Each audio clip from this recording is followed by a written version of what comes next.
All right, so let's begin this session. So just before we pass it on to the speakers, let me tell you a few rules of how the entire session works. Initially, we'll have members from Biome and Valence who will give a short presentation of 30 to 40 minutes about the entire article. And then we'll have an open for all discussion session with Dr. Zhu, who will be glad to answer any questions that you have. And Dr. Zhu, you can also interrupt the speaker, or if you have any points to make, or if you want to correct something that the speaker might have inadvertently spoken wrong. So we pass it on to Adrija and Surajit. So over to you. Hello, everyone, and welcome to this session of Biome and Valence that we call Interface. So, I'm the first speaker. My name is Adrija Adhikari, and I'm a third year biology major at the Indian Institute of Science and Research, Kolkata. And my presentation will be followed by Surajit, who will be I'll be presenting the first chunk of it, and then he'll go along and explain to you what the chemical dynamics of this paper actually talks about. So I'll be giving an introductory idea about the biology of what the paper talks about. So if you have any questions, then as Sumit said, you can address them in the chat box, and we'll have a discussion session, of course, after this. So I'll just present my screen. Should I start now? Yeah, I think we can start now.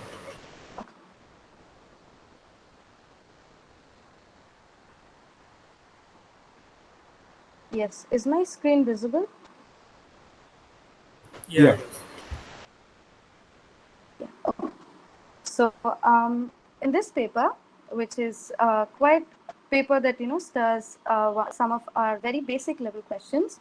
What is magnetoreception? So we've all seen birds, we've seen fishes, we've seen animals that migrate from one place to another place, be it small or be it over large amount of distances. But a very crucial question remains is that how they do it. So how do they do it every year? How do they manage to start from the same place, land up in the same place after their migration, and also sometimes go back to where they started from without any scope or a mistake. They do it every year, and it's so perfect. And it's this kind of there was a general there was a lot of hypotheses that were given that kind of talked about how birds navigated their ways, or how fish or how other animals navigated their way over long or short distances. But so far, nothing scientifically conclusive enough had been found to back up all those hypotheses. So this is an introduction to what magnetoreception is, and a few general terms that will help us to explore and delve deeper into what this paper talks about. So here is it's a short visual about how a group of birds migrate from Europe to southern Asia, which is kind of what they do every year to lay their eggs or to spawn. Some fishes also do it. So that is why we say that.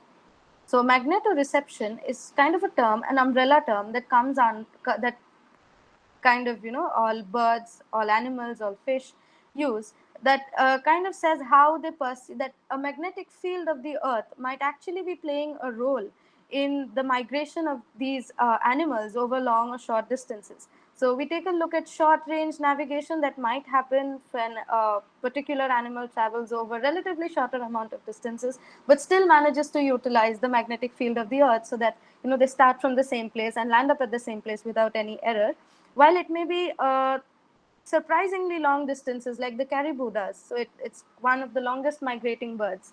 So and they also use the same preliminary principle of perceiving the Earth's magnetic field to start from a place and end up at the same place where they want to go.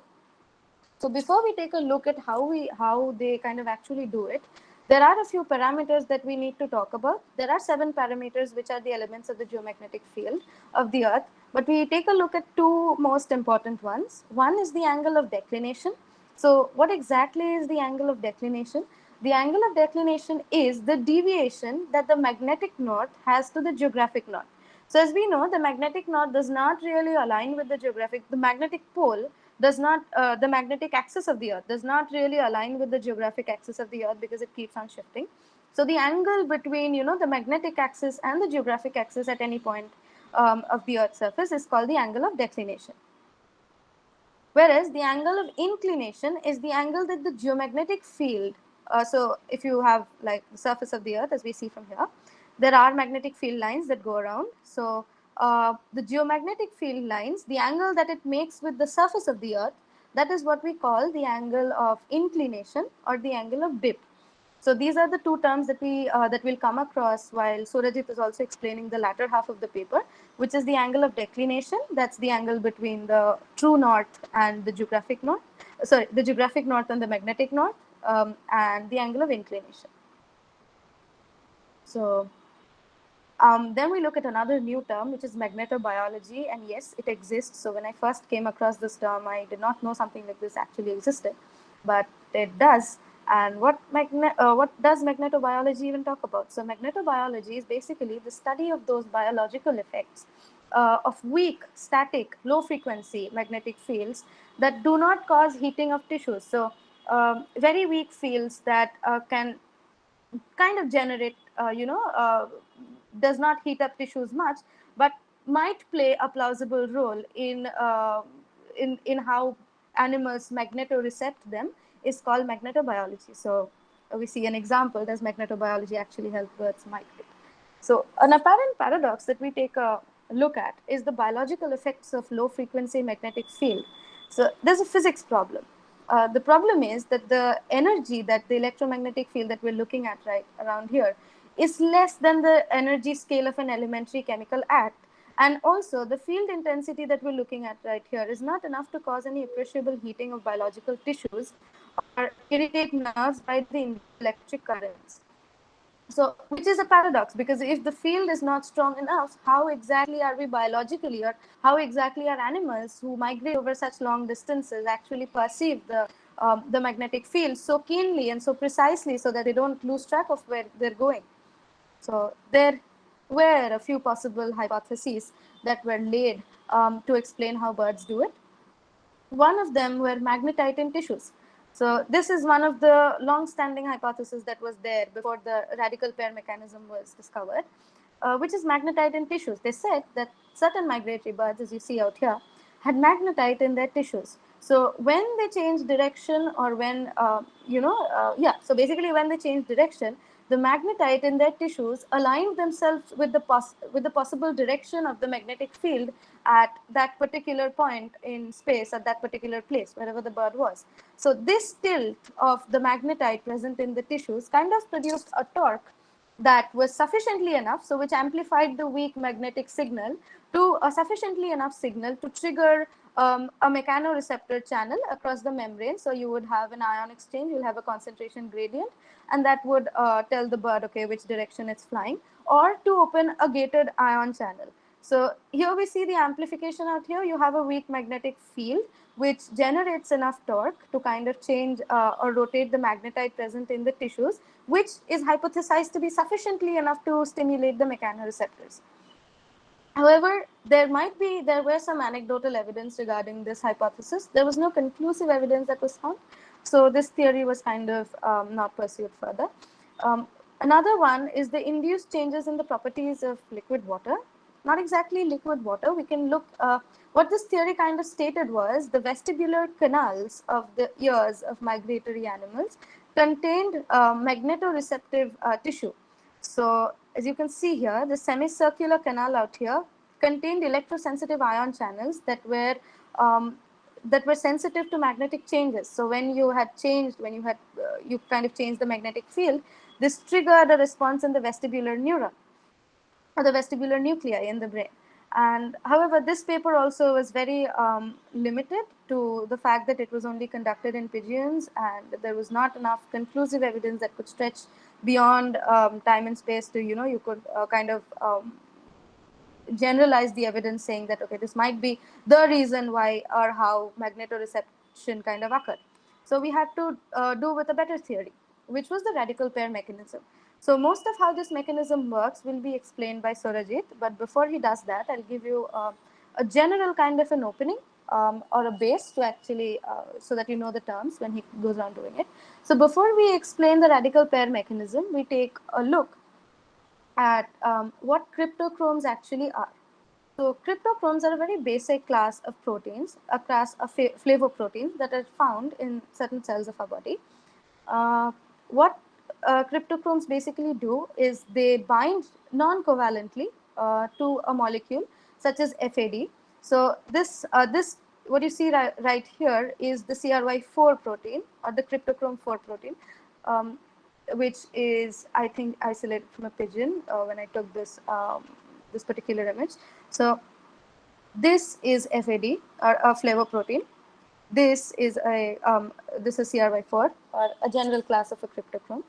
So this, what it does is, it generally binds with this FAD, and it forms a non-covalently attached complex. So what this complex then does is it absorbs blue light and excites electrons, and that is how they perceive the magnetic field. So there are various classes of flavoproteins. We have the CRY1, CRY2 class of cryptochromes. I'm sorry. So the CRY1 and CRY2 class of cryptochromes that regulate circadian rhythm. But there was also a class of cryptochrome that was the CRY4 class, and they were people didn't exactly know what they did. So they were there, but then their function was not exactly illustrated before this paper came to the rescue. So CRY4 was isolated and present from the eyes of European robins, and it was said that they could be playing a really vast and major role in magnetoreception, in how birds actually perceive the changing magnetic field and tune their direction to land up in the place they wanted to land up in. And it was seen that during the migratory season, in migratory animals such as this European robin, CRY4 levels increased, the expression level of CRY4 in cells where it was isolated from increased dramatically. Whereas in non-migratory birds like the chicken, the CRY4 level remained substantially constant. So, which could, we could draw like a very, very basic and preliminary hypothesis that CRY4 might be involved in magnetoreception. So what CRY4 does is it binds with FAD, and it gets excited by blue light. So when this complex absorbs blue light, it excites electrons, which are mainly in its singlet state. So when the singlet state electrons are transferred to their triplet state, that is how the bird kind of senses a change in the direction, a change in the direction, or perceives the magnetic field around it, which leads it to change in direction.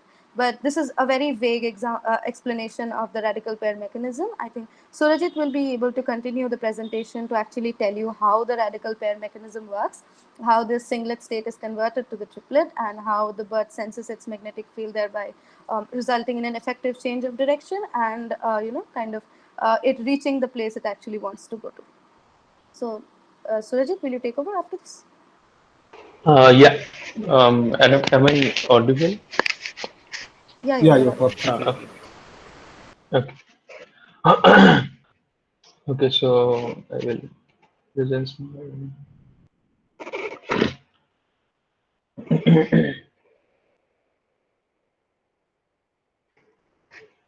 Yeah. Is it visible? Yeah, yeah, Yeah, it's it is visible. visible. Okay. So okay. So yeah, the radical pair mechanism is actually a phenomenon from a very different part of. I mean, I would say quantum physics, because like at the time it was being found out in solutions, many experiments were being done about on the robin. Okay, so what exactly did we know from the experiment that led to the conclusion that radical pair mechanism could be one of the explanatory factors? Is that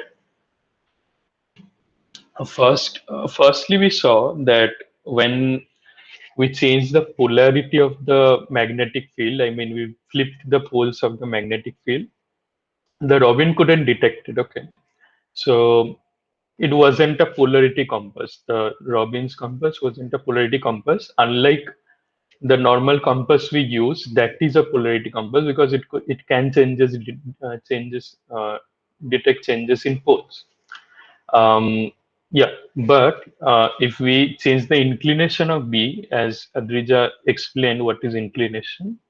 So if you tilt the B, say, the robin can detect it. So it is not a polarity compass, but an inclination compass.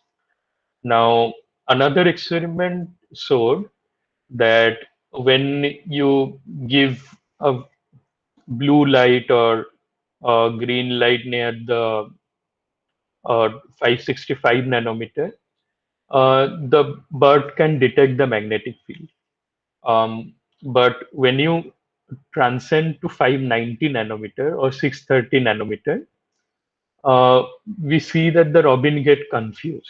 So, so there are two fascinating things going on here. Okay, first is that light is actually affecting the compass. That is great. I mean, insight into the mechanism, because we wouldn't think that a visual pathway could like make any like could affect magnetic sense, but it does.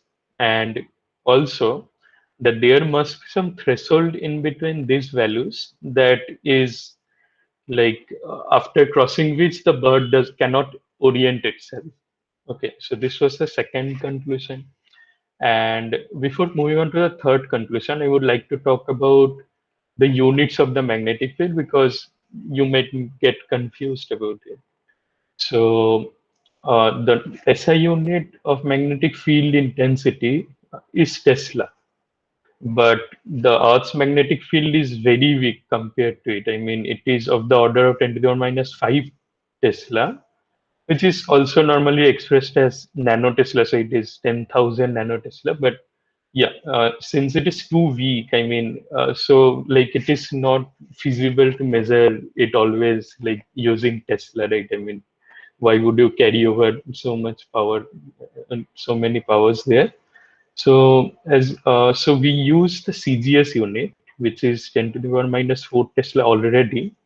So the Earth's magnetic field is 0.25 Gauss to 0.65 Gauss. And here is, and as you can see, the weakness of the Earth's magnetic field is apparent from the fact that a normal fringe magnet is also like 100 times more, like 10 to the power minus 3 Tesla it is. Okay, so I hope you understood the Tesla and Gauss. So the third experiment was when the robin was kept at 0.46 Gauss, it only responded within a very thin threshold of 0.43 Gauss and 0.54 Gauss.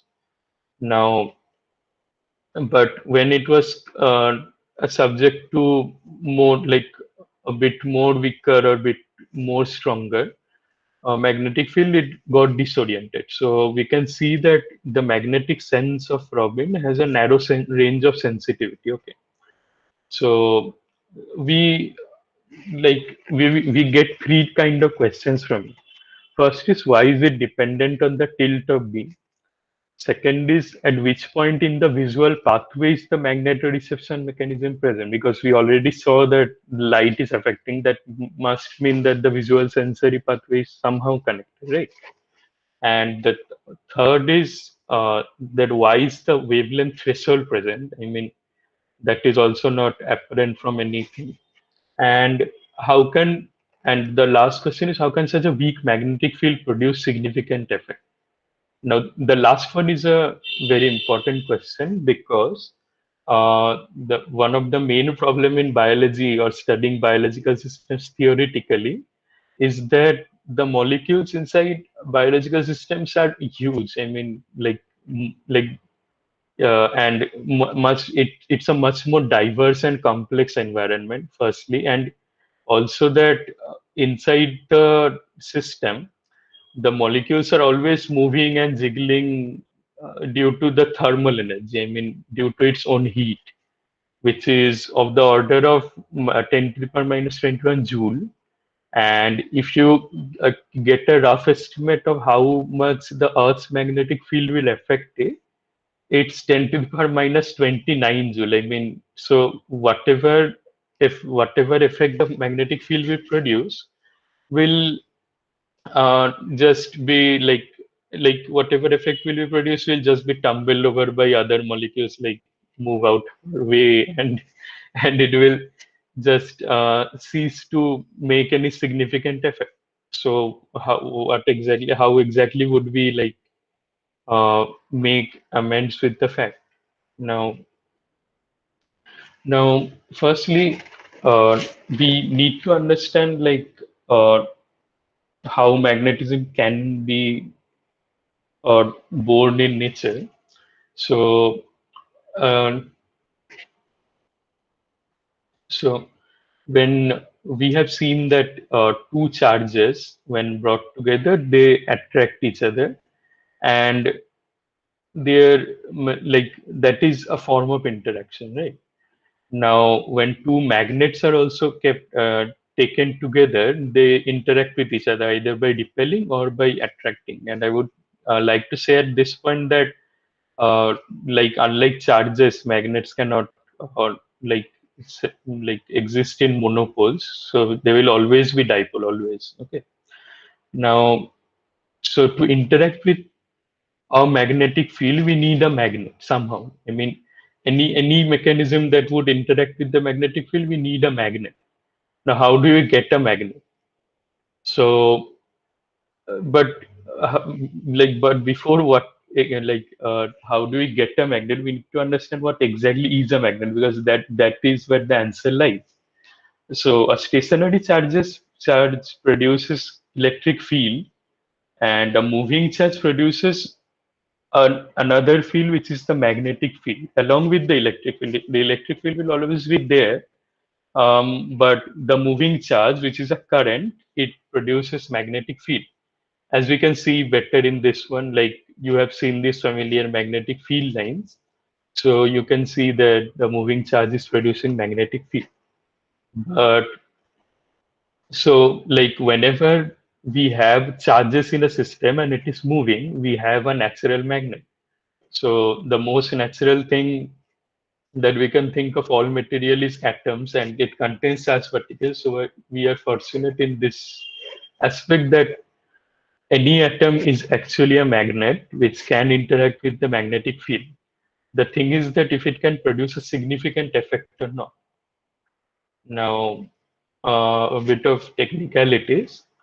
Whenever a rotating body is described, like whenever a rotating system is considered, we take like the body of mass m with a radius r and a momentum p will have an angular momentum, which is r cross p, and the magnetic moment, which is a quantity which characterizes its interaction with the magnetic field. I mean, how much is it acting as a magnet, is given by minus z mu b m by h. H is the Planck's constant, h by 2 pi, reduced Planck's constant, and mu b is the Bohr magneton. It is actually the ratio between the charge and mass of a particle, and g is a factor which is used to denote differences between different kind of spin. I will tell you. Now, in quantum mechanics, things are like always quantized, and so the two things that are quantized in a rotating body is that the magnitude of the momentum is quantized, and the z component of the angular momentum. Now, so you can imagine that when the z component and the magnitude is quantized, then the whatever the axis of the rotating body, that can like move in a cone, I mean toggle in a cone, but if as long as the two quantities are conserved, we are fine with it, right? So this is a representation, I think some of you have seen it, and this is the cone, and like whenever the particle is moving in one cone, it cannot move into the other cone. This is the meaning of like how it is conserved. I mean, when it is, as long as it is one in one state, it will not move into another state without giving input of some energy. Now, we will encounter that like not only one angular momenta is there in a body in a system, but more than one.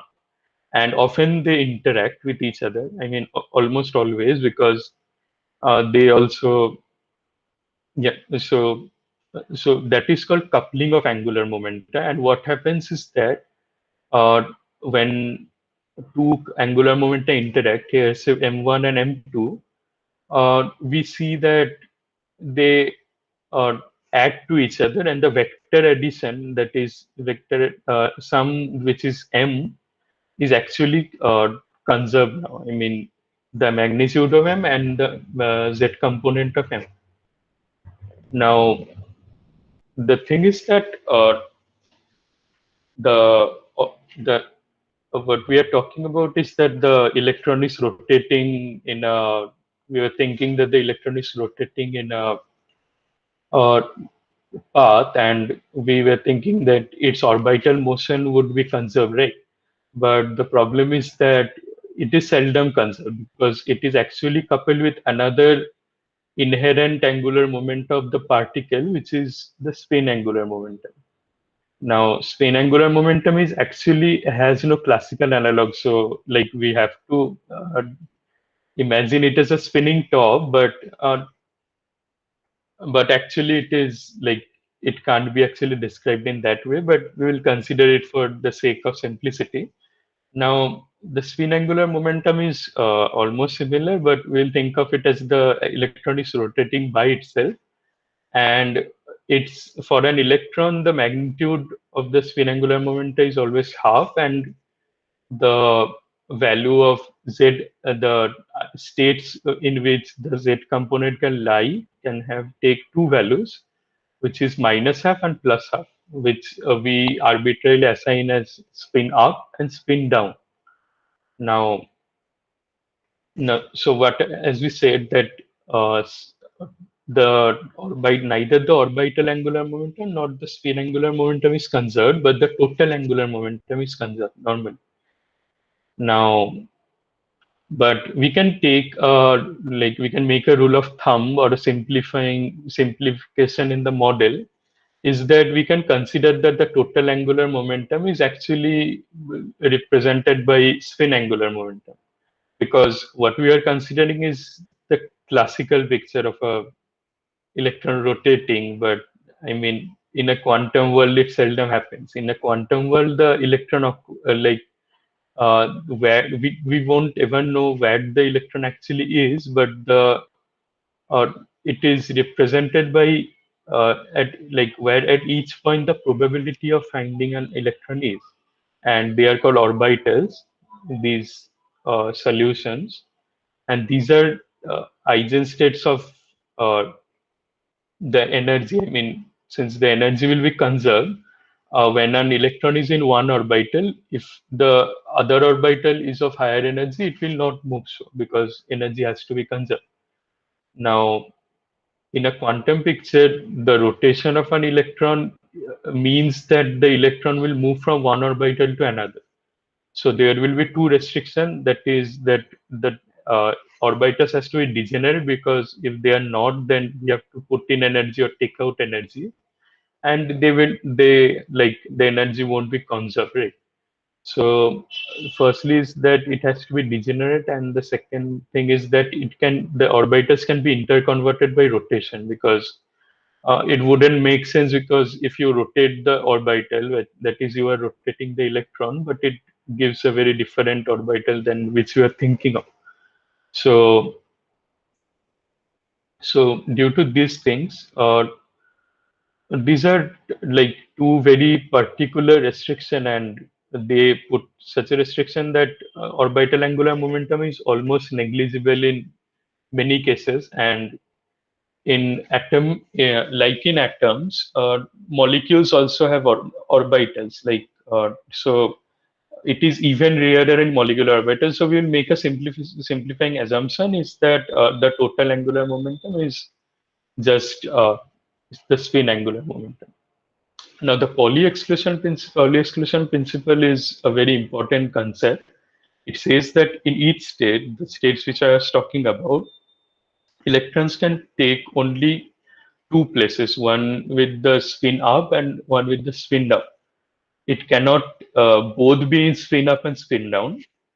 So so in a filled state, I mean when the state is completely filled, the electrons will be paired up, and the total angular momentum, that is, they will also couple with each other.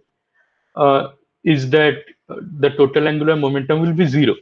So that is what we see in the case of diamagnetism. And when diamagnetism is when the materials repel magnetic field. Okay, so like they don't interact with the magnetic field, so it is in a sense repelling, and almost all like materials show a bit of diamagnetism. But when the state is unfilled, I mean half filled or like half filled, so only one electron is there. The electron is unpaired, which we know as paramagnetism, and that is what Adrija was talking about in a paramagnetic state. So important ingredient of magnetism is that we need unpaired spins in a particle, and in paramagnetic materials, the electrons are already like unpaired. So as long as these unpaired spins interact with each other, the spins will align in one direction, and the magnetism is significant.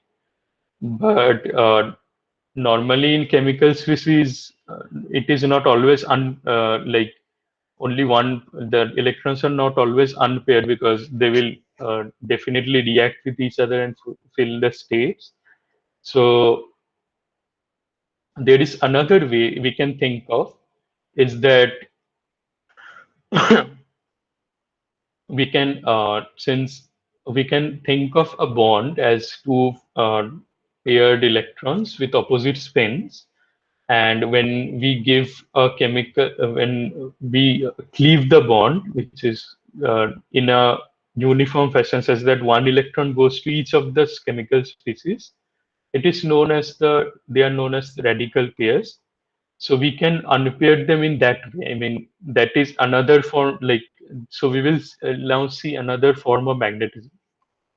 Now it can happen not only in this way. This was a homolytic mechanism, and this will be, as we see that this is a light driven mechanism. So what happens is that the donor electron is excited by a photon of sufficient wavelength, and the electron can excite to the uh, higher states, and when it is transferred, it can be transferred to the acceptor. Now each donor and electron has one electron, but as we'll see later that it can happen in another way.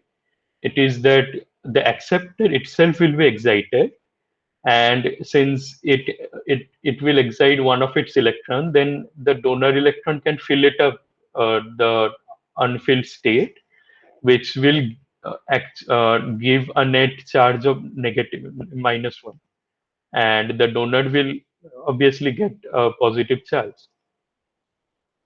So the thing is that now we will take the simpler model of this one to showcase the underlying physics. Um, so this one, as you can see that like earlier, the Pauli exclusion principle was restricting us that the state, like like the electrons have to be always spin paired. But now that they are in different states, they can be unpaired like this. Uh, so Pauli is now really angry because like you can now convert, like you can now easily go from a singlet state to a triplet state. I will explain later what they are. But there is a problem that what we are doing is that we are flipping the spin of one of the molecules, and that is not actually allowed, because as we said, the z component of the spin will be conserved, right? So how do we overcome that? So we can, and we had already considered that spin orbit interaction will be basically spin interaction, spin uh, angular momentum. So entered another more weaker interaction, which is the hyperfine interaction. So till now, we were actually ignoring the fact that even the nucleus is also a charged particle. So the electron spin the nucleus will also have its own spin. It will not have an orbital angular momentum, but it will have a spin angular momentum. And the spin of the nucleus and the spin and orbital motion of the electron will also interact with each other. So now they will couple, and the total angular momentum of the electron, and this one is the spin angular momentum of nucleus. They will be coupled, and the vector sum will be conserved now, not the spin. So you can see that now even like Pauli can save us. So I will add in a bit more confusion in it. Um, with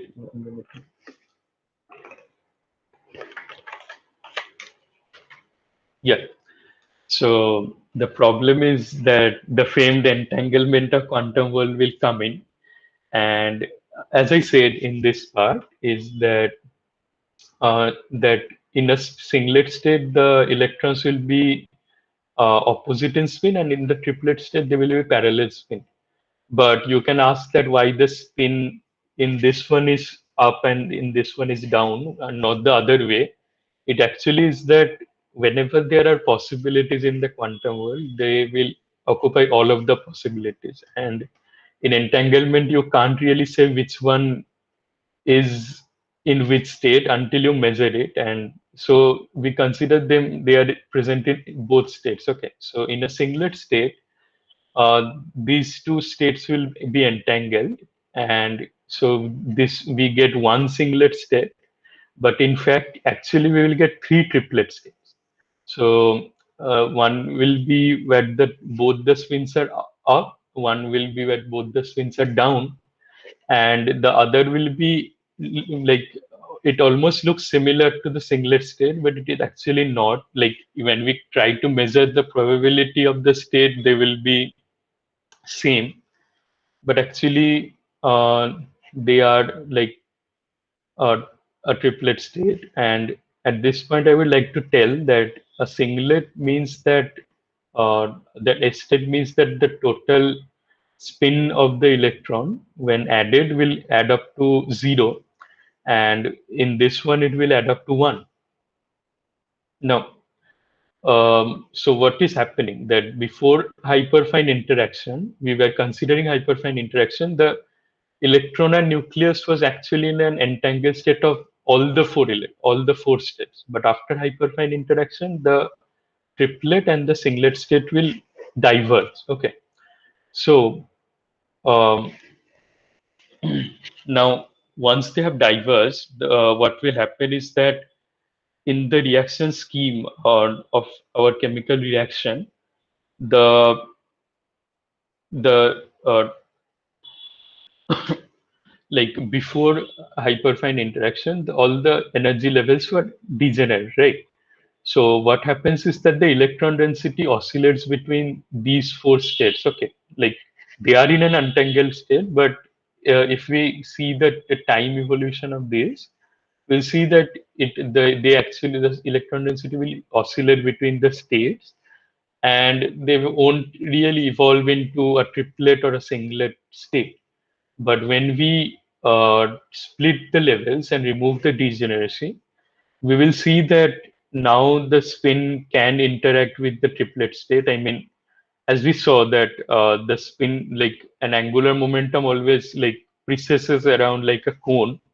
So what we can think of is that due to hyperfine, the two radical pairs will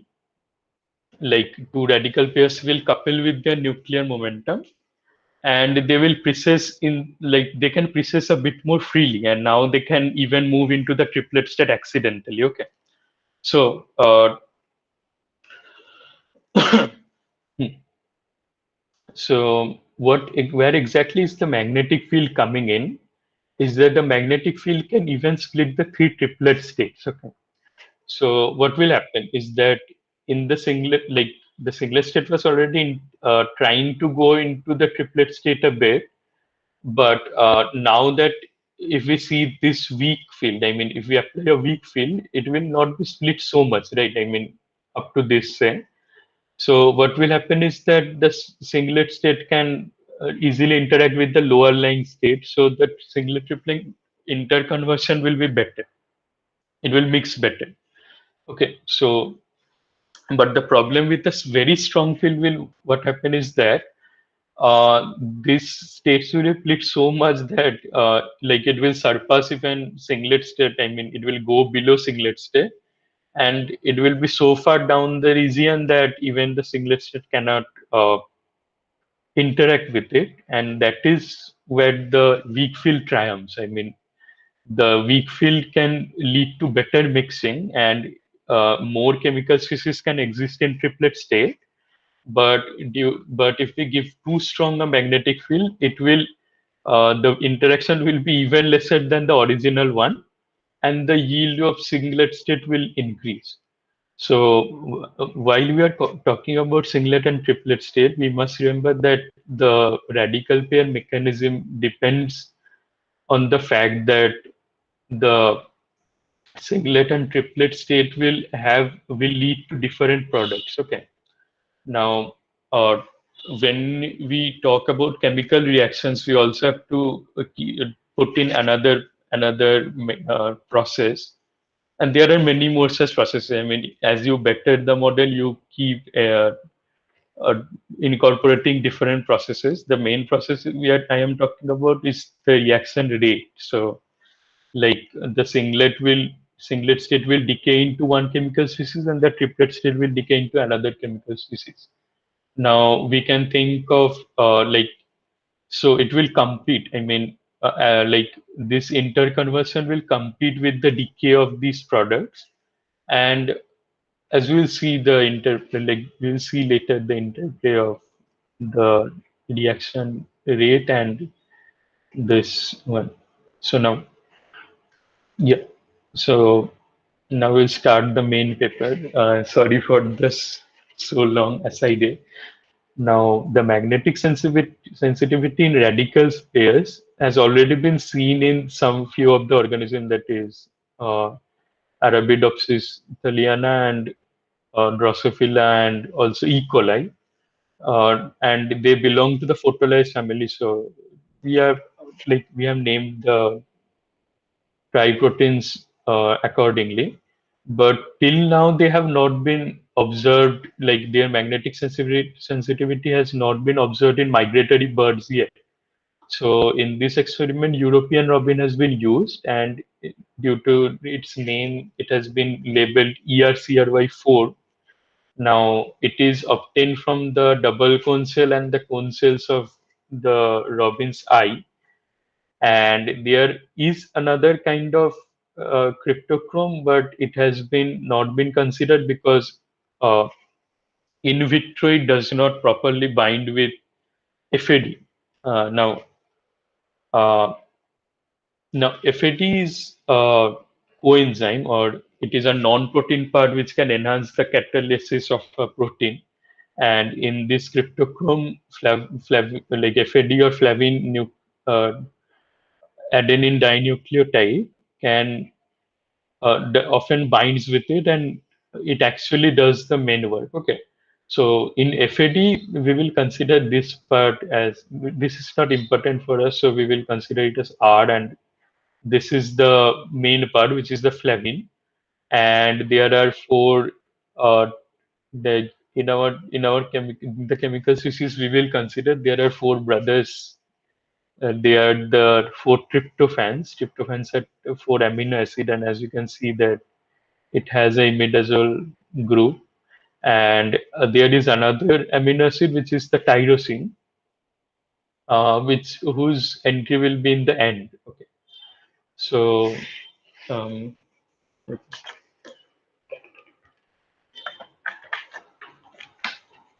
yeah, so the flavin and tryptophan, the FAD and tryptophan actually uh, interacts in a very complex way. Okay.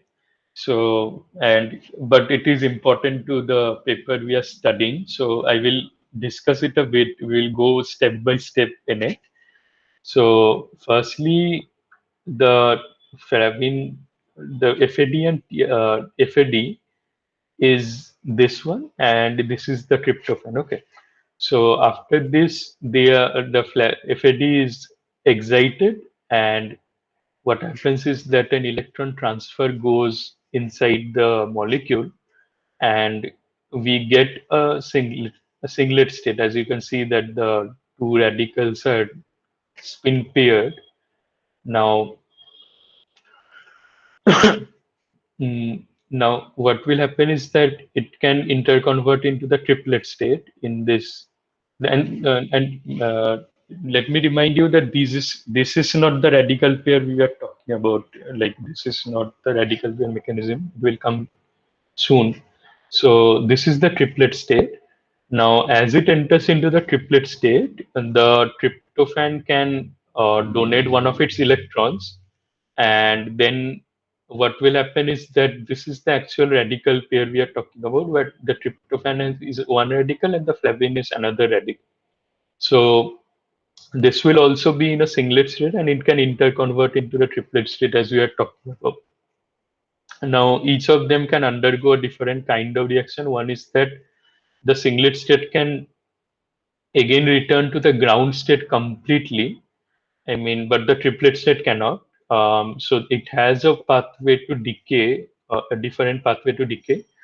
But yeah, so after that, what happens is that here we can see the hydrogen in tryptophan, um, which is yeah, which if deprotonated, it will give FAD minus TRP dot, where tryptophan has become a neutral molecule. And if we add another proton to the flavin, what will happen is that it will also become a neutral molecule, which is FADH dot TRP dot. And now there is another is that if it is reduced further, it will go from a neutral molecule to an anionic molecule, which is FADH minus, even though the TRP is same for now. And yeah, this is the FADH minus TRP dot. And when we remove a hydrogen along with an electron and a proton, it will return to the original state, which is the flavin, adenine dinucleotide, and the tryptophan. Okay. So I will. Uh, so this is pretty confusing, but we have to we need to bear in mind a few of the terms like that will all suffice, which is that the ground state flavin is known as the FAD ox, which is the oxidized form of FAD, and this is the excited FAD which we will be talking about, and this one is the RP, which is the radical pair, and this is the radical pair 2, which will and this is FADH dot and FADH minus, because in spectroscopy we will mainly focus on flavin because tryptophan doesn't have that much drastically changing spectroscopy. See, this is the spectroscopy of flavin species and the tryptophan species. These you don't have to keep them in mind because I will repeatedly invoke them. Now, what is being done is that we have the four tryptophan molecules, but we don't know. Let us assume we don't know anything about them. We just know that they interact with each other.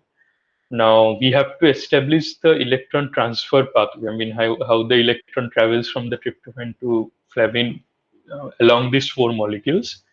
So what we do is that we make four mutants, and in each of the mutant, the tryptophans are mutated into phenylalanine, because, as you can see, the nitrogen is not present, so it cannot be a redox active molecule, which was earlier.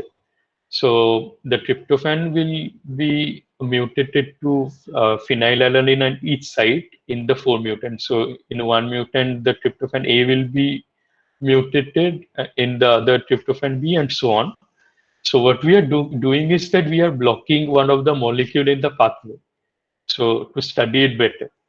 Now, when we try to do a time resolved absorption spectroscopy, we see that uh, the WAF, where the TRPA is mutated, it is not showing any kinetics. Okay, so it is either, like, we can either conclude that it is not reacting, or it is even less than the resolution of our uh, the spectroscopy. Okay, our method.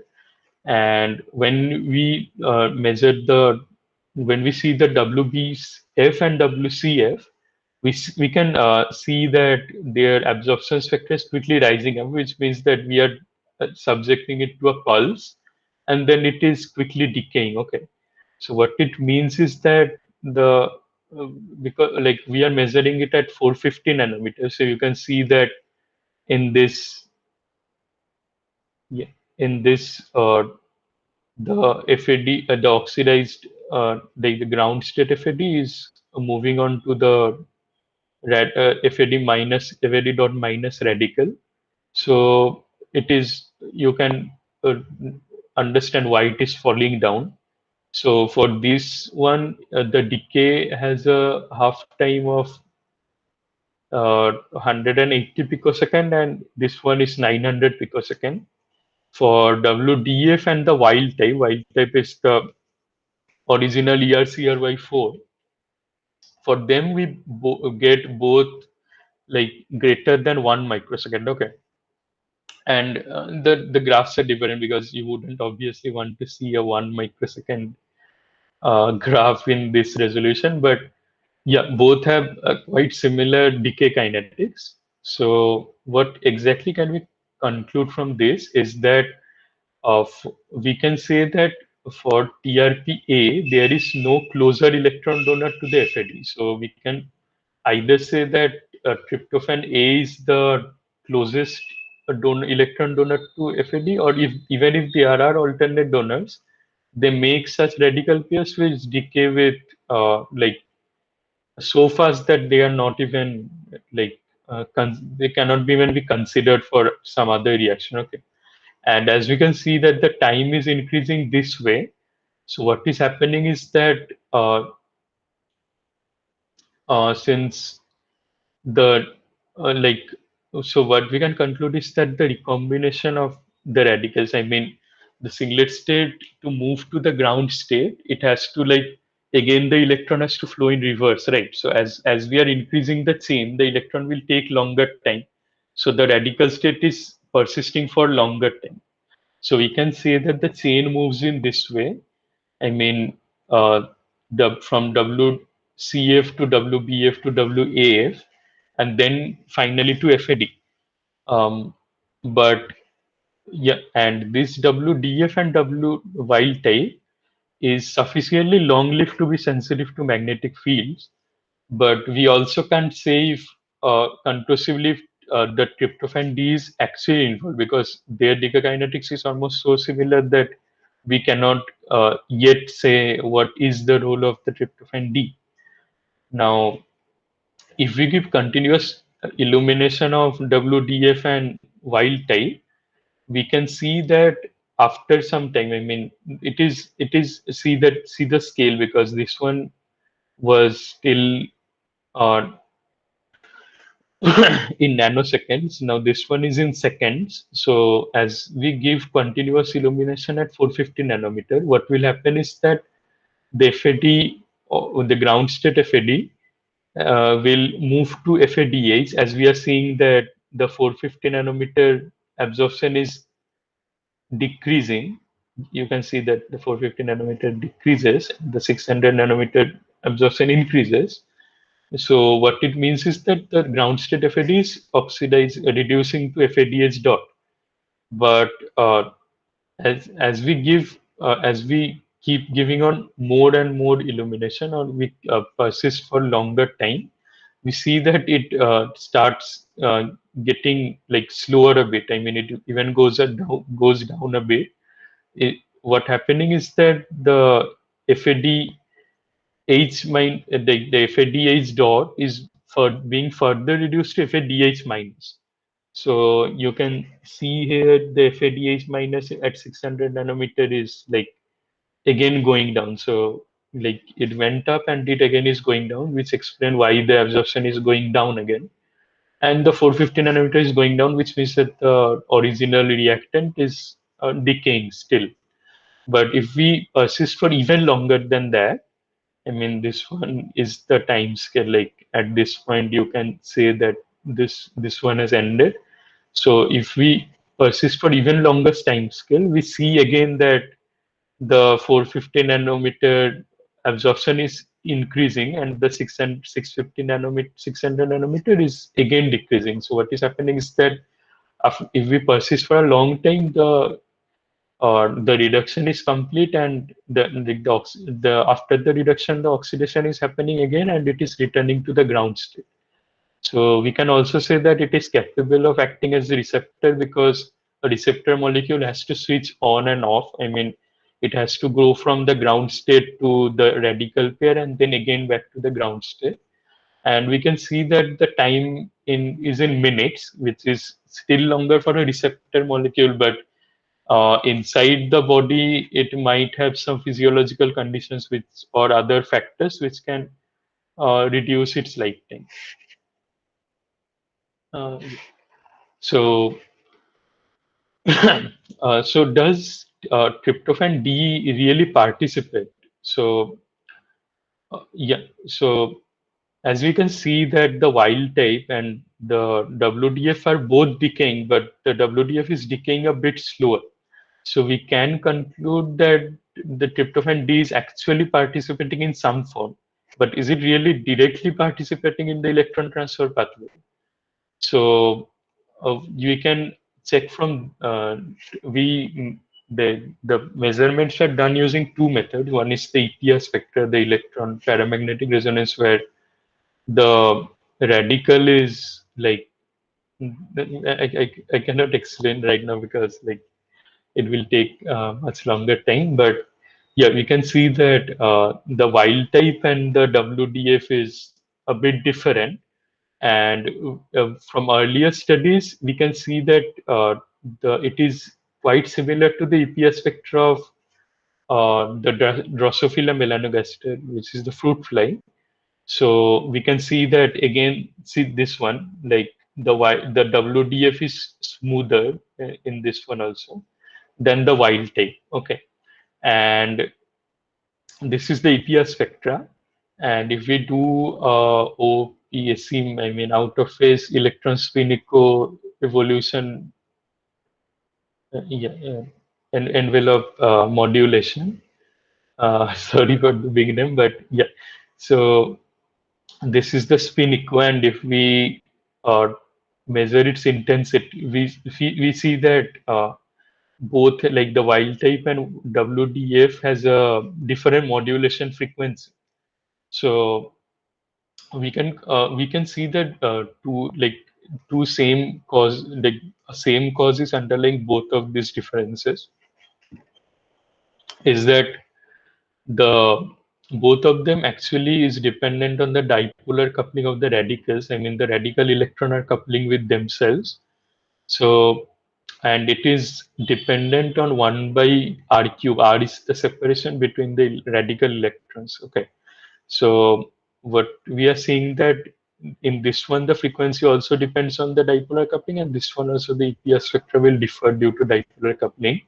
And from these data, we can see that the difference in WDF and wild type radical pair is that the separation is greater for the wild type by zero 0.3 nanometer. And if we do molecular dynamic simulations, we can see that for FAD minus TRP D plus, it is the radical separation is 2.2 nanometer, and for TRP C plus, which is representative of the WDF, is 1.8 nanometer. And if we see the difference, it is quite close to what we found out here.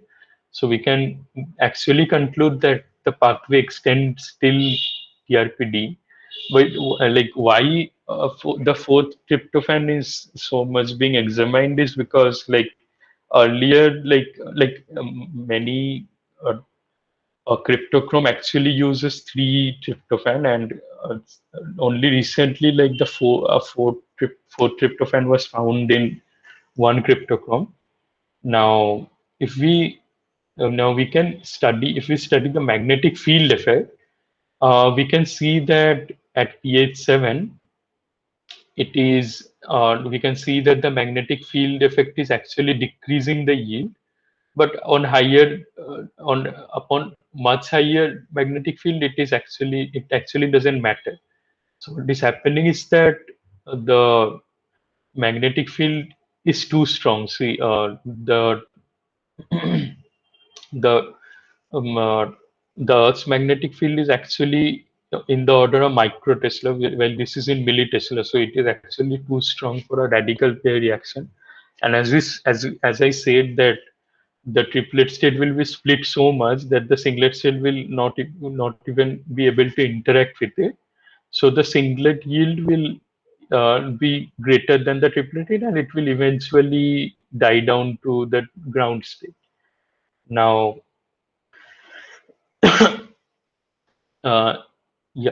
Uh, so, but we can tweak it in another way by saying that the laboratory condition is the the temperature was 5 degrees Celsius, but inside birds the temperature is 40 to 43 degrees Celsius, and in there the pH is 7.3.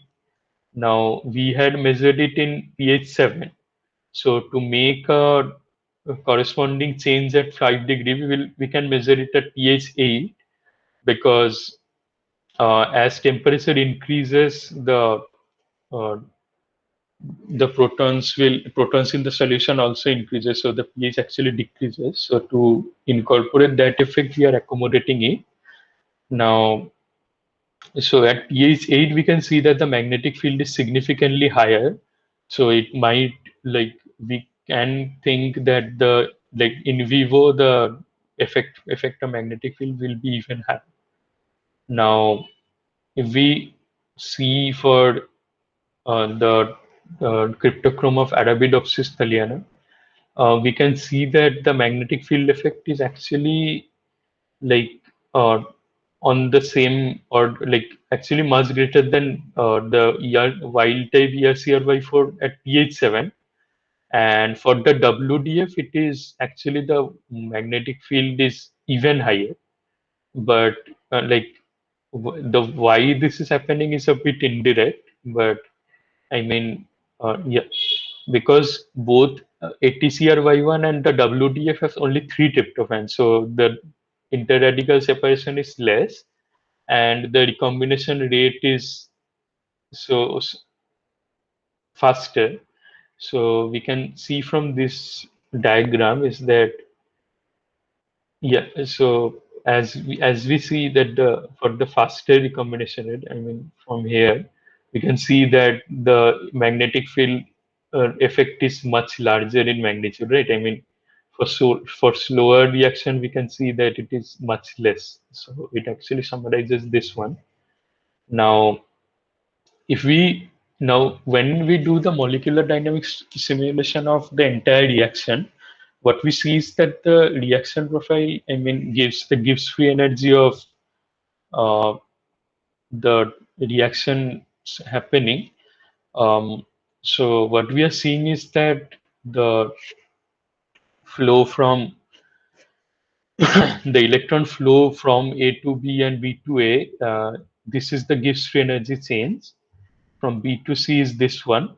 But when we move to C to D, I mean the tryptophan C to tryptophan D, we see that the Gibbs free energy is pretty less. I mean, it is not actually conclusive for a irreversible reaction. So we can actually think that the tryptophan C and tryptophan D are actually uh, quickly interchanging between them. Okay, and so this is another composite radical pair. This is one unique find in the paper, which is that the two tryptophan are themselves in forming a composite radical pair, and any subsequent reaction will have both fraction of TRPC and TRPD. I mean, they are not even chemically different, but the TRPC will be uh, at a fraction of 10%, and the TRPD will be in a fraction of 90%. Why it is actually better than the normal thing is that we can see it from the spin dynamic simulation. Now, the spin dynamic simulation, you can see that this is the singlet state, which is interconverting to the triplet state, and the triplet state and both singlet state can carry out to the forward reaction, which is the forward reaction is the deprotonation of yeah the yeah the, uh, radical pairs. I mean, which can this is the forward reaction, and the reverse reaction is the return to the ground state of the singlet pairs. So only the singlet can go reverse, but both singlet and triplet can contribute to the forward reaction. And this is the graph of this is a plot of uh, forward and the log of forward and backward reaction rate at in the at order of millitesla in the and the effect is being studied of the magnetic field in the order of millitesla. Okay, so what is happening is that we have plotted this path is for a radical lifetime of 100 nanosecond, and you can see that for the magnetic field effect is being shown in the colorized map, which is like you can see that the magnetic field effect is actually decreasing the yield. I mean, decreasing the yield of forward reaction, which is the signaling state. Now, you can see that the RPC or only RPC, I mean, only tryptophan C would have been better suited for this job because it is closer to that this region. But the combination of tryptophan C and tryptophan D are actually a bit far away. I mean, but you can see that since this region means even lower yield, actually the combined pair of radicals is much better suited. I mean, it will give a better yield than this one. But this is in the electric field, the magnetic field is in the order of millitesla. So to emulate Earth's magnetic field better, we have to give it in the order of microtesla. So if we do it, uh, the magnetic effect changes. I mean, what happens is that weak field effect which I had talked about. In this one, the strong field effect is that the triplet state has that's sweating so much that they can't interact with the singlet state. But in this one, the effect is opposite. It will react. It will mix even better with the singlet state.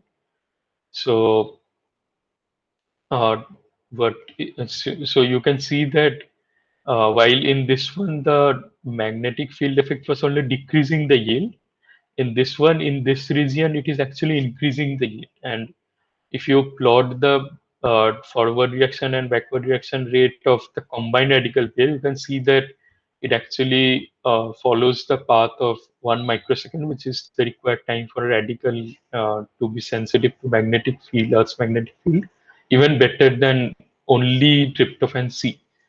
So we can say that the tryptophan C and tryptophan D actually have evolved in such a way that the Robbins cryptochrome has evolved in such a way that the tryptophan C and tryptophan D will interact within themselves, and this actually increases the yield of the reaction and its sensitivity to magnetic field.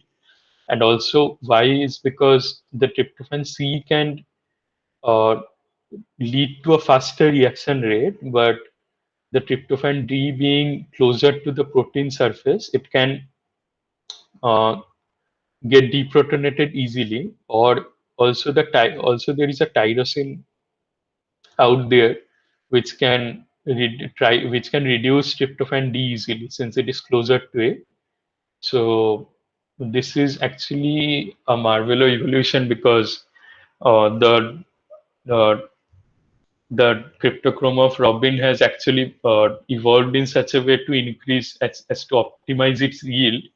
And we can see even better in this final study in that it has been compared with the cryptochrome of Columba livia, which is the pigeon, and this is the Gallus gallus, which is the hen.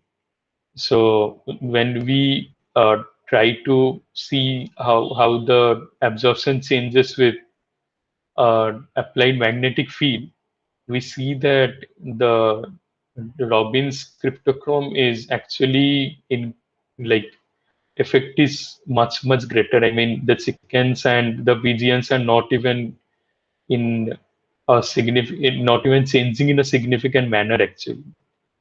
So yeah, so this was a final test of how it has evolved to tune itself, and so I will. So thank you for the presentation. Thank you for attending the presentation. Yeah, thank you so much, Surajit, for this really exciting and extensive presentation. And now we open the floor for questions, and we have Dr. Jingjing with us, I hope. And anyone has any questions can just raise their hands, and we will ask them to unmute, and they can ask the question. Or you can write a question in the chat box, and then we can take the question. So, yeah, if there are any questions, you can raise your hand.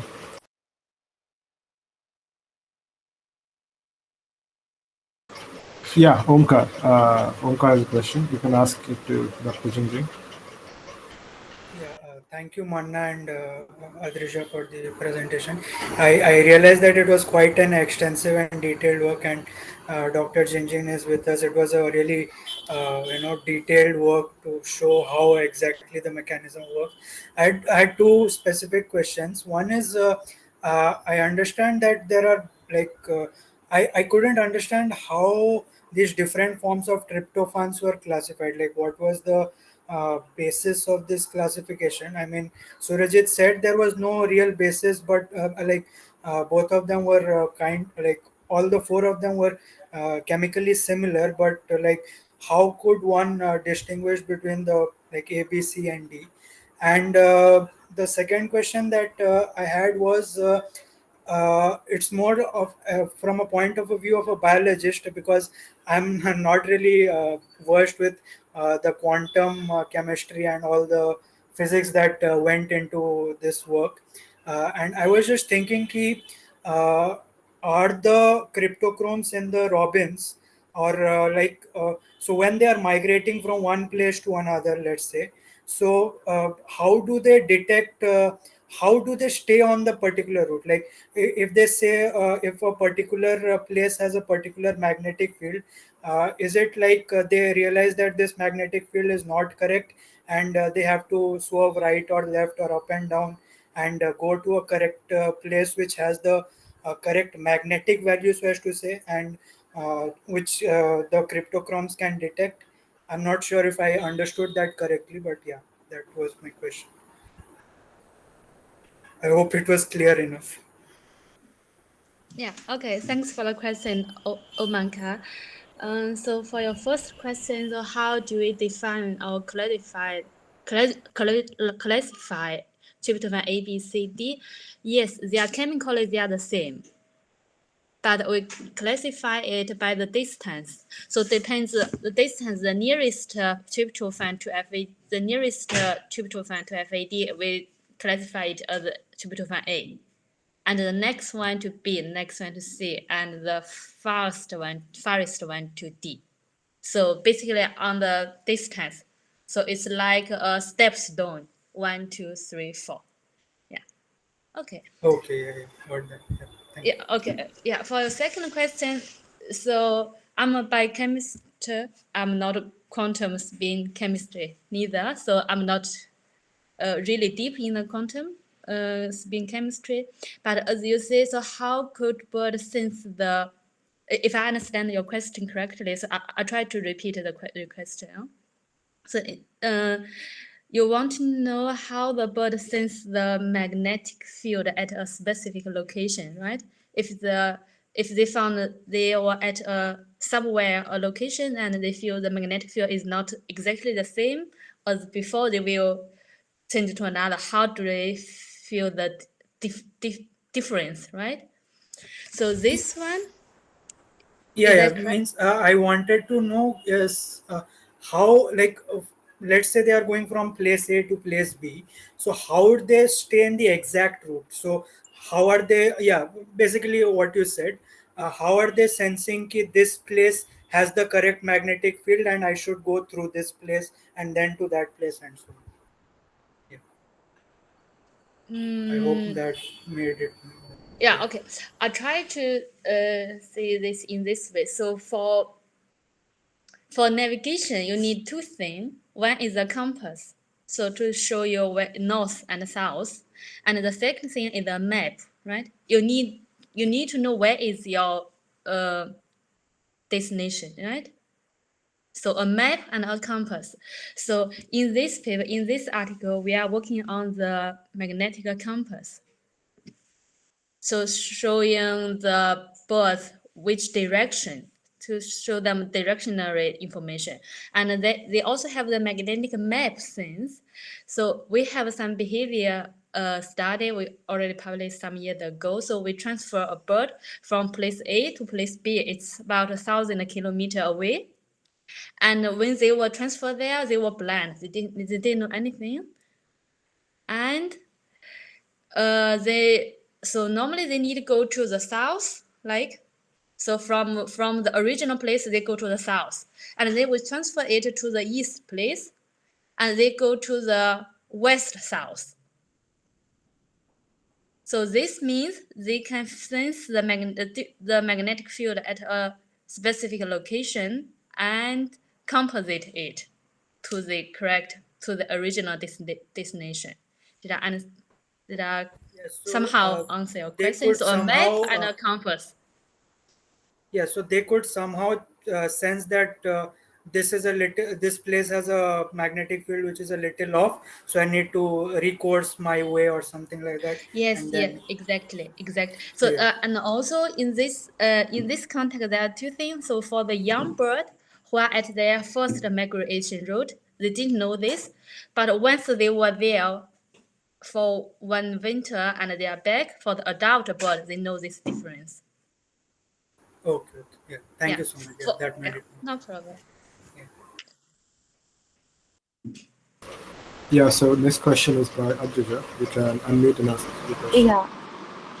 Yeah. So Dr. Zhu, I actually had a question. So yeah. So my question is, how exactly did you arrive at the conclusion that cryptochromes were responsible for this magnetoreception in European robins? Like there are millions of proteins that could have done the job. So how did you actually zero down to CRY4 and kind of verify its activity in magnetoreception?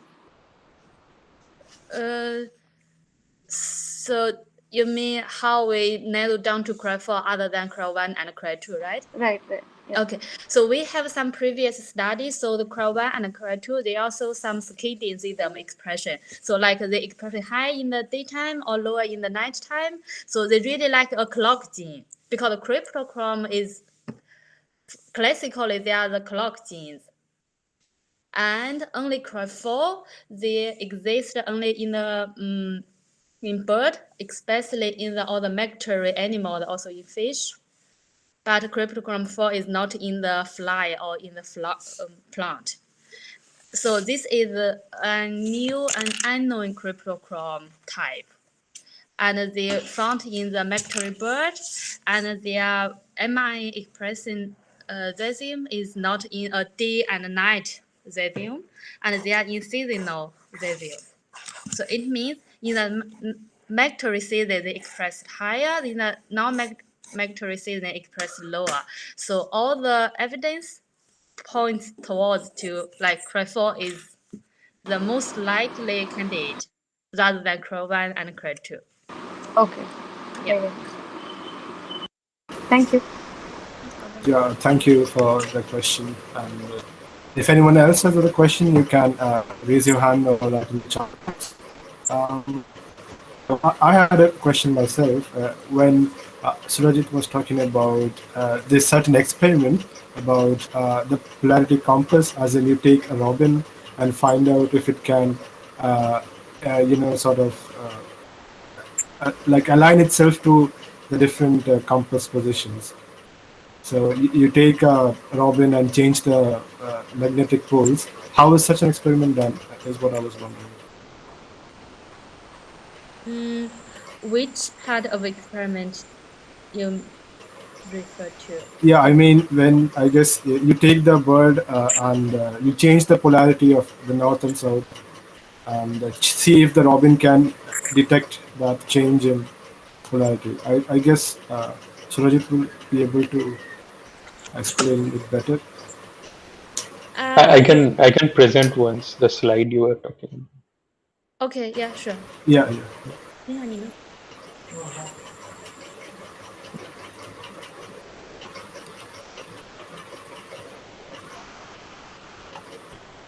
Sorry, I need to organize my department a bit. Yeah, it's absolutely all right. Okay. Yeah, I have. It's Yeah. weekend. I have my kids here, so. Okay.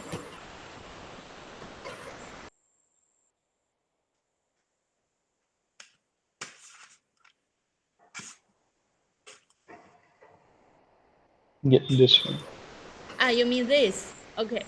So this, Yeah, this study was done before, so not in this current article. Yeah, it was a previous study.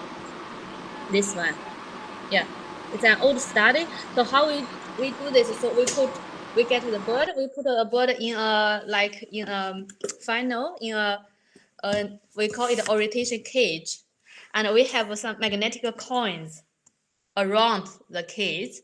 So by changing the current in the coins, we change the magnetic field direction.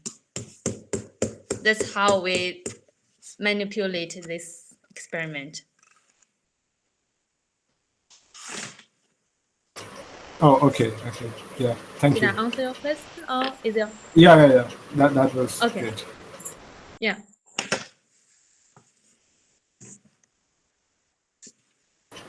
Yeah, so if anyone has a question, please feel free to raise your hand or write it down in the chat box.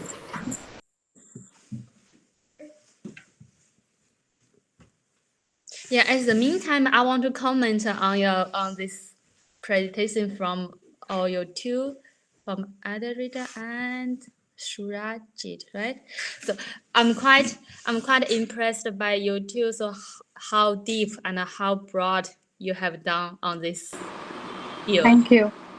Thank you. It's really nice. Yeah, it's really nice presentation, and you really go through from the beginning, from all the introduction to the really deep quantum chemistry part, and also in all the core figures in this current paper. It's Thank you. really nice.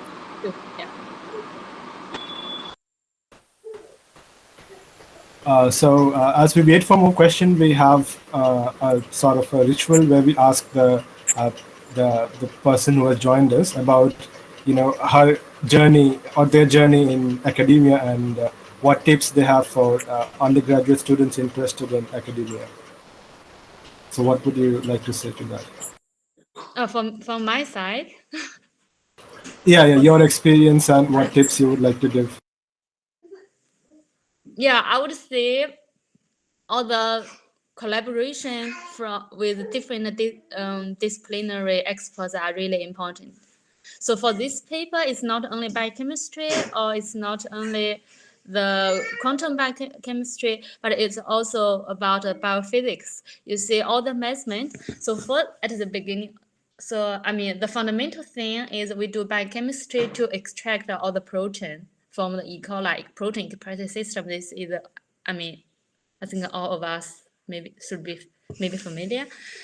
And then we have the protein sample, go to a chemistry lab to do all the optical measurement.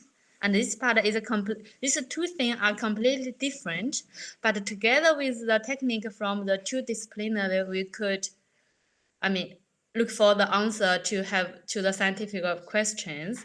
But if we do have only a single disciplinary, a single technique, it's not a, it wouldn't do the job. I would say collaboration and also communication with others, with the one who have different background as you, and this is really helpful to towards to your final answer to a question, to a scientific question. Yeah.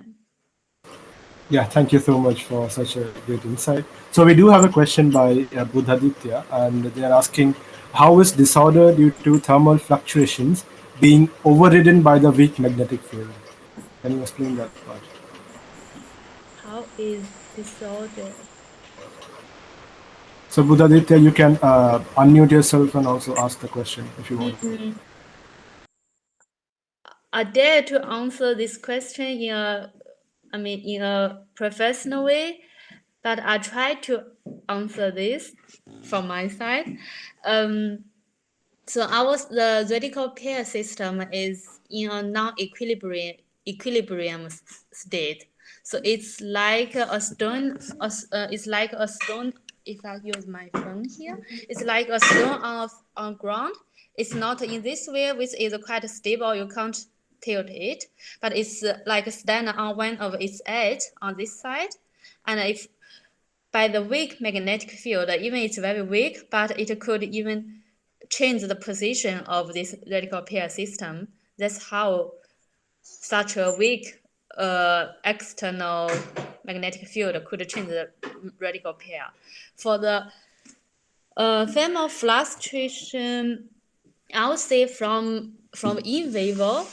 So now we are looking at the isolated protein. But in vivo, there is a complicated environment. There will be interaction partner, or will be the protein maybe anchored onto the cell membrane, and there are a lot of processes which can amplify the signal. So we see a very good chance all the biochemical signal amplification could override the thermal fluctuation, not the other way around.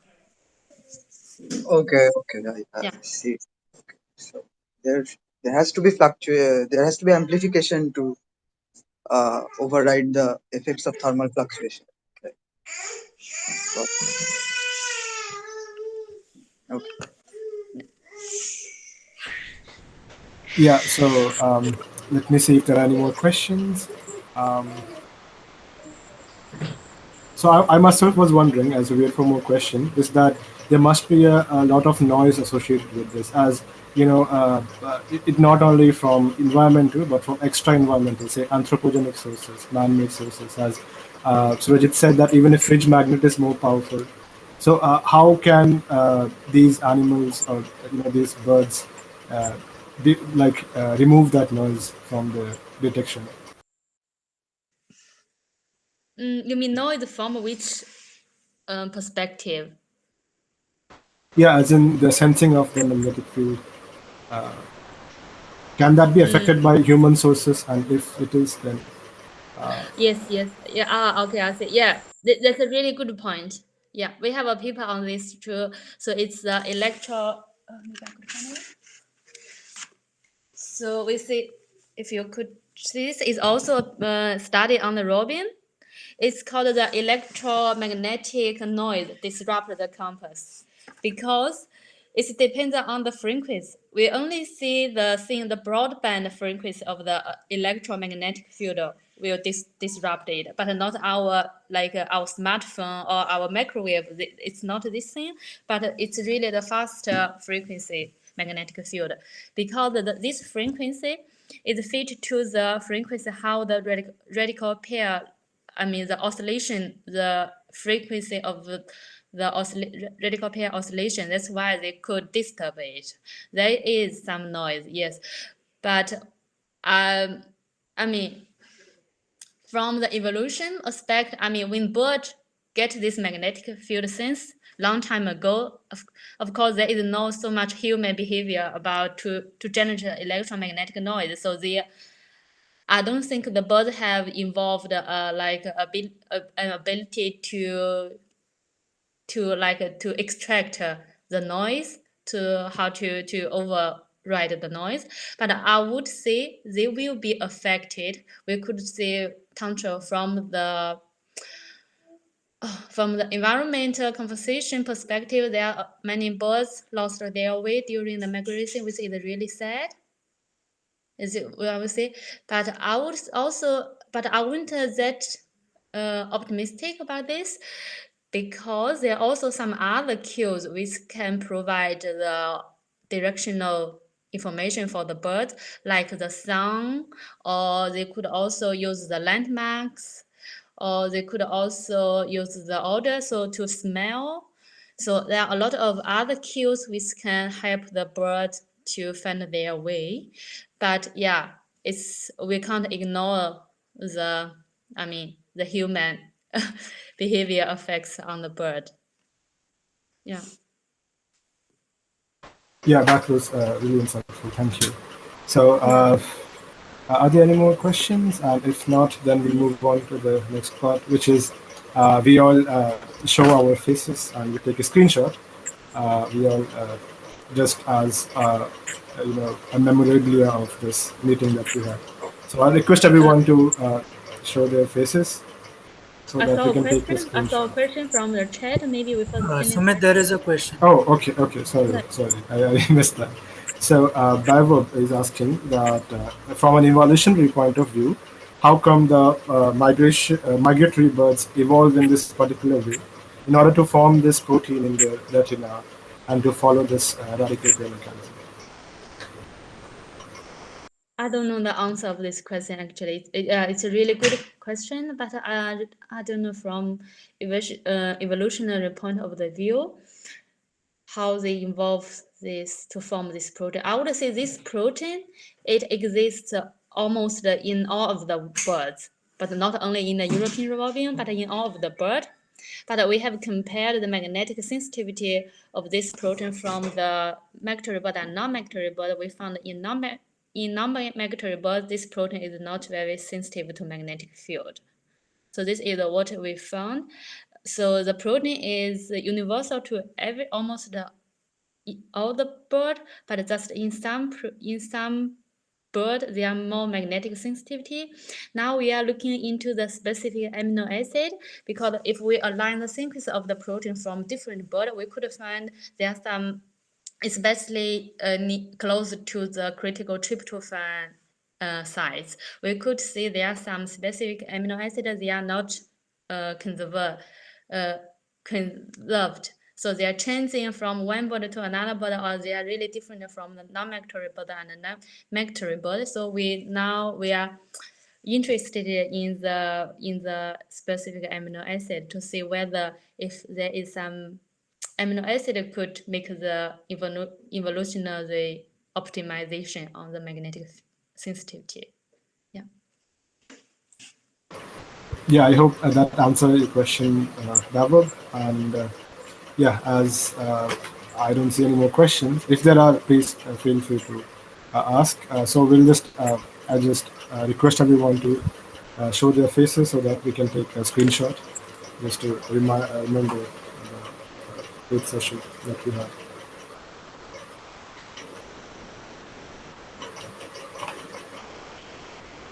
Yeah, I'll take it. I'll just adjust my layout.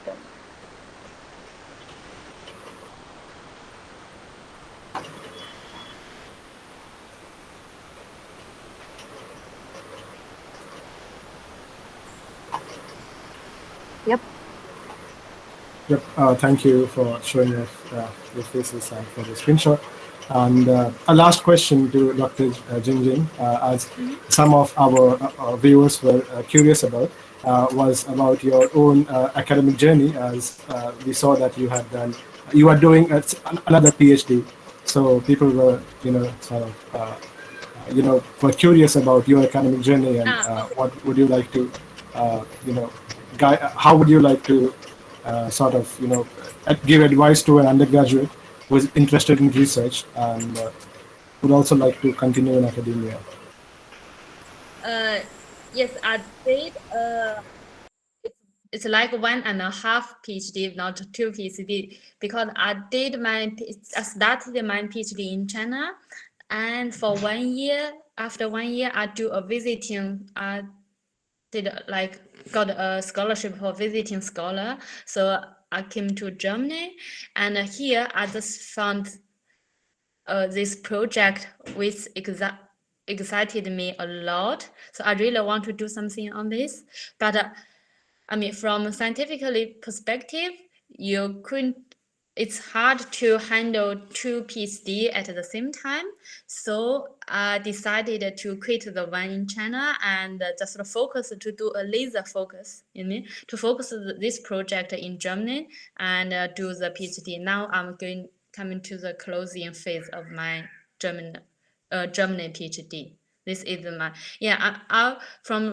for the undergraduate student, I would say yes, the way to your final goal is not like a straight out. It's not like a smooth one. You may need to go something. You may find some obstacle, or you may go across it, or you may have to climb a mountain and go to the goal to you. So I would say this it's a not the journey is not easy still now. But I would say you will have a lot of fun there, and all your hard working or work it's quite, I mean, the outcome at the end will be quite rewarding to what you have put your effort on. Yeah. So you may but there are also rewarding outcome. Yeah, thank you so much for the beautiful message. And so we take our leave now, and we are really, really thankful for Dr. Jingjing to have joined us, and also thankful to the audience to have come here. And so, by the way, I want to say sorry. Yes. My family name is Xu. Oh, okay. I'm sorry. Yeah. Yeah. And thank you so much for being here, and thank you for the audience for being here. And we'll see you in the next session. Thank you. Yeah. Bye bye. Okay. Yeah. Bye bye. Good night.